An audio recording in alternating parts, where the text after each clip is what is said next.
தமிழ்நாடு சட்டப்பேரவை தேர்தல் முடிவுகள் அறிவிக்கப்பட்ட நிலையில் திமுக, அதிமுகவை பின்னுக்கு தள்ளி விஜய் தலைமையிலான தமிழக வெற்றிக் கழகம் 108 தொகுதிகளில் வெற்றி பெற்றுள்ளது.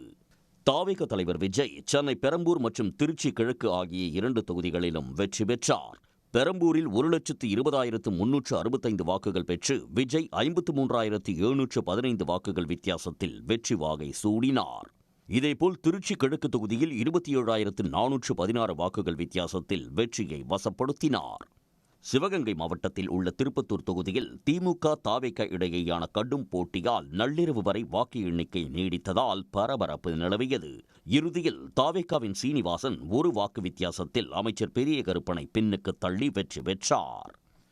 இதேபோல் தாவேக பொதுச் செயலாளர் புசி ஆனந்த் தியாகராய நகர் தொகுதியில் 51,632 வாக்குகள் பெற்று 13,027 வாக்குகள் வித்தியாசத்தில் வெற்றி பெற்றார்.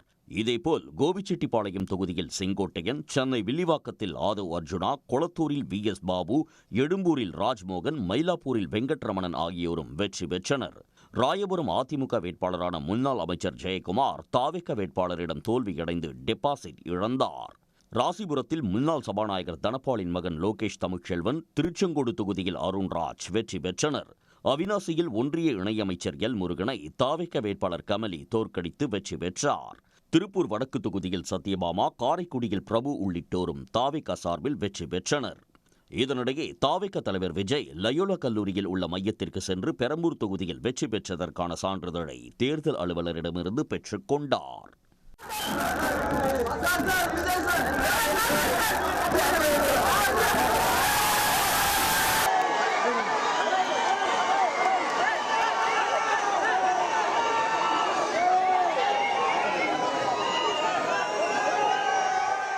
நூற்றி 8 இடங்களை வென்றதன் மூலம் தாவேகா முதல் தேர்தலிலேயே வெற்றி வாகை சூடி அங்கீகரிக்கப்பட்ட அரசியல் கட்சியாக உயர்ந்துள்ளது.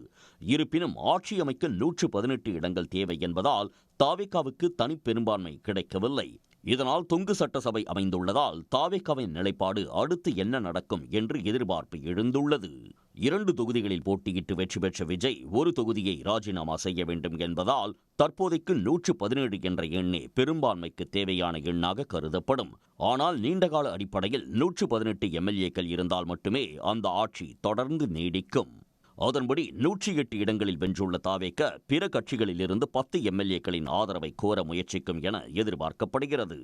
முதல் தேர்தலிலேயே வெற்றி பெற்ற தாவேகாவுக்கு பிரதமர் மோடி, மக்களவை எதிர்க்கட்சித் தலைவர் ராகுல் காந்தி, தமிழ்நாட்டு அரசியல் கட்சித் தலைவர்கள், நடிகர்கள் ரஜினிகாந்த், சூர்யா உள்ளிட்ட பலரும் வாழ்த்து தெரிவித்துள்ளனர்.